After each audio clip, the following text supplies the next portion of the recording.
नमस्कार दोस्तों, मैं हूं मितेश।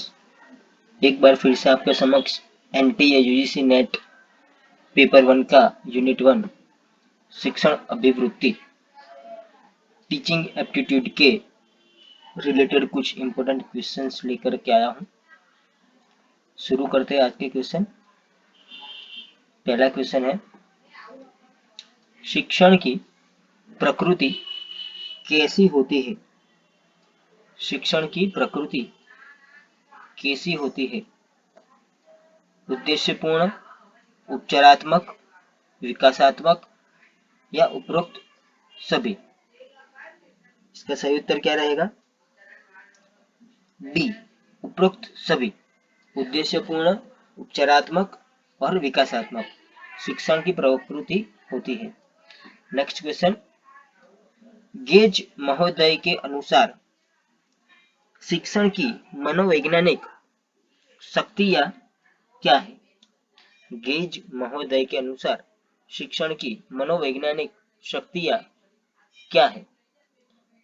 व्यवहार परिवर्तन करने वाली शक्तियां, अधिगम परिस्थितियां संबंधी शक्तियां, ज्ञानात्मक शक्तियां या उपरोक्त सभी?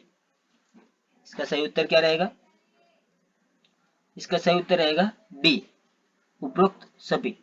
गेज महोदय के अनुसार शिक्षण की मनोवैज्ञानिक शक्तियां क्या है?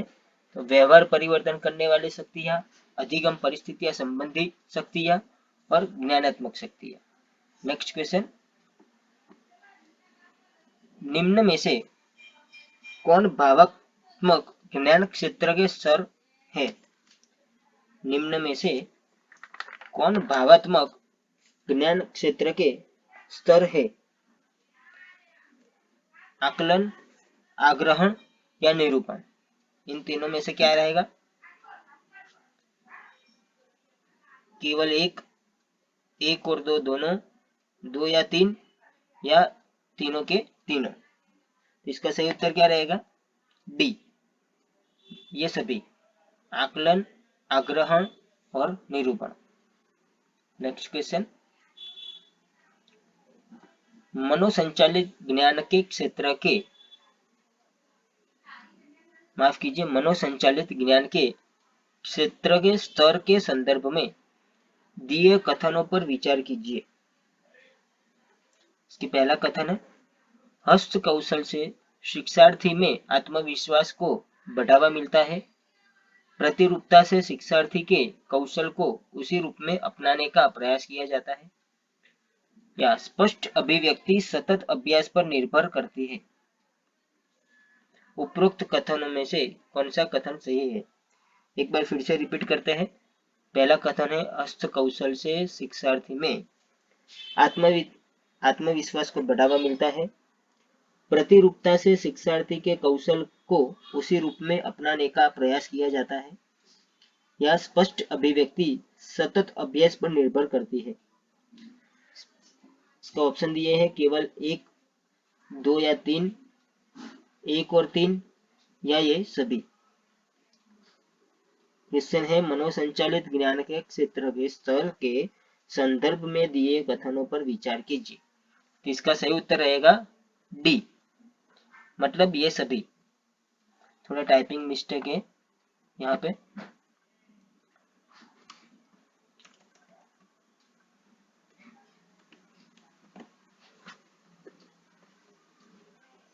जी,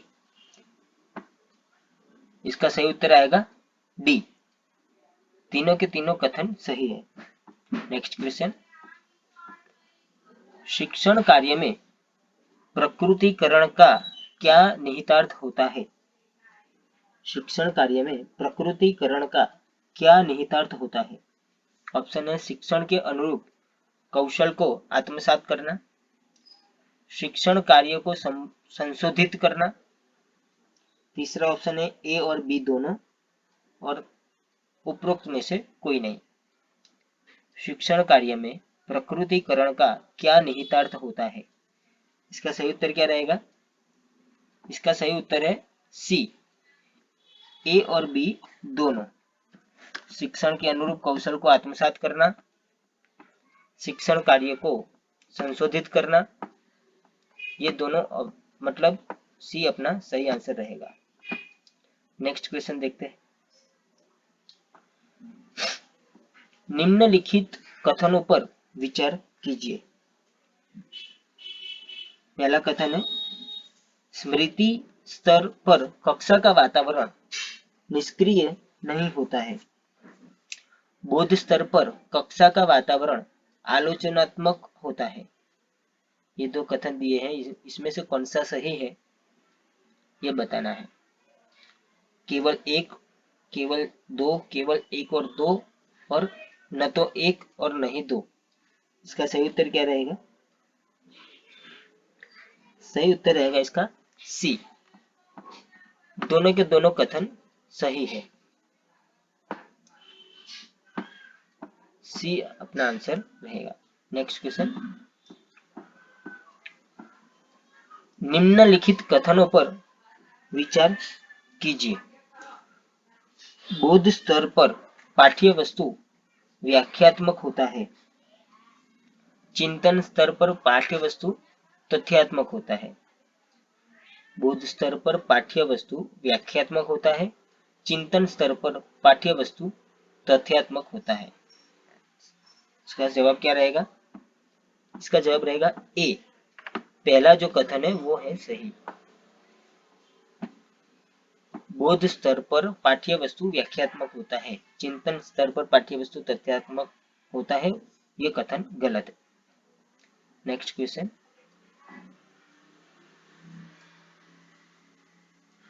कथन दिया है, बोध स्तर का प्रतिमान मोरिसन द्वारा, बोध स्तर का प्रतिमान मोरिसन द्वारा विकसित किया गया है।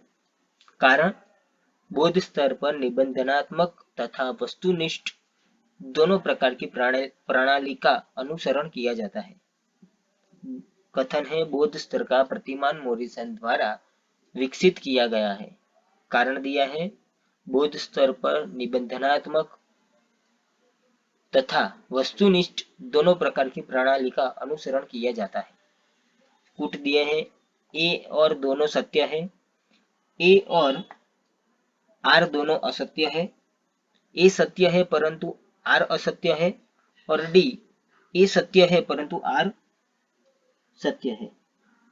ए असत्य है परंतु आर सत्य है। इसका सही उत्तर क्या रहेगा? इसका सही उत्तर रहेगा ए, ए और आर दोनों सत्य है। मतलब बोध स्तर का प्रतिमान मोरिसन द्वारा विकसित किया गया है। इसका कारण है, बोध स्तर पर निबंधनात्मक तथा वस्तुनिष्ठ दोनों प्रकार की प्रणाली का अनुसरण किया जाता है। Next question,